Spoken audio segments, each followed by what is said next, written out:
കഴിഞ്ഞ ദിവസങ്ങളിലും ഇന്നെല്ലാം വലിയ പ്രക്ഷോഭമാണ് ഉയർന്നു വരുന്നത്. ആർത്തിരമ്പി ഈ പരിശീലിക്കുകയും എഴുതുകയും ചെയ്യുന്ന നീറ്റ് എക്സാം അത്ര ഗൗരവത്തിൽ ഏകദേശം വേണ്ടി പരിശീലിക്കുകയും എഴുതുകയും ചെയ്യുന്നത്. ആ നീറ്റ് എക്സാമിന്റെ ചോദ്യ പേപ്പർ പരീക്ഷയുടെ 22ഓളം വിദ്യാർത്ഥികളാണ് കഴിഞ്ഞ ദിവസങ്ങളിൽ ഈ രാജ്യത്ത് ആത്മഹത്യ ചെയ്യുന്ന സ്ഥിതിയിലാണ്.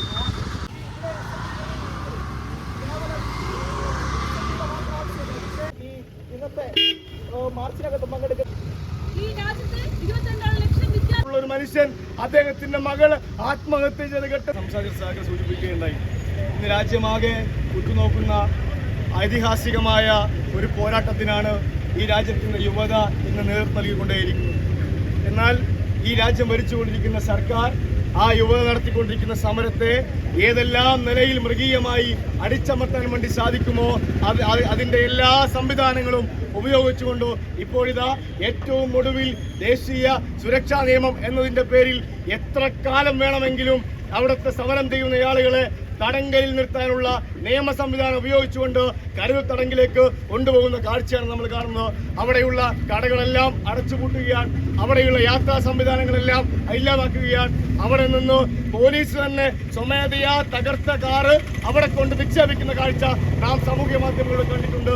അവിടെ സമരം നടത്തുന്നവരെ രാജ്യദ്രോഹികളായി മുദ്രകുത്തുന്ന കാഴ്ചയാണുള്ളത്. നിങ്ങൾ നോക്കൂ, എന്തിനു വേണ്ടിയിട്ടാണ് ഈ വിദ്യാർത്ഥികൾ ഈ നാട്ടിൽ സമരം ചെയ്യുന്നത്?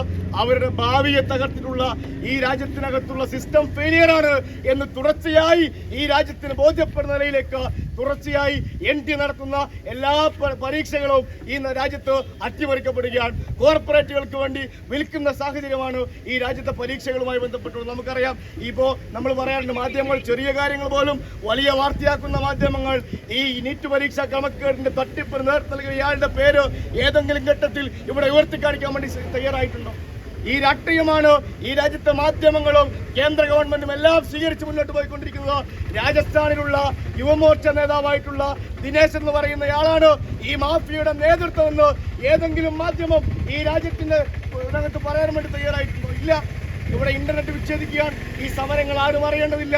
ഈ മാഫിയകൾക്ക് സംരക്ഷണമൊരുക്കുന്ന നിലപാടാണ് ഈ രാജ്യത്ത് സംഘപരിവാരത്തിന് നേതൃത്വത്തിലുള്ള ഗവൺമെന്റ് സ്വീകരിച്ച് മുന്നോട്ട് പോകുന്ന കാഴ്ച ഉണ്ടാവുന്നത്.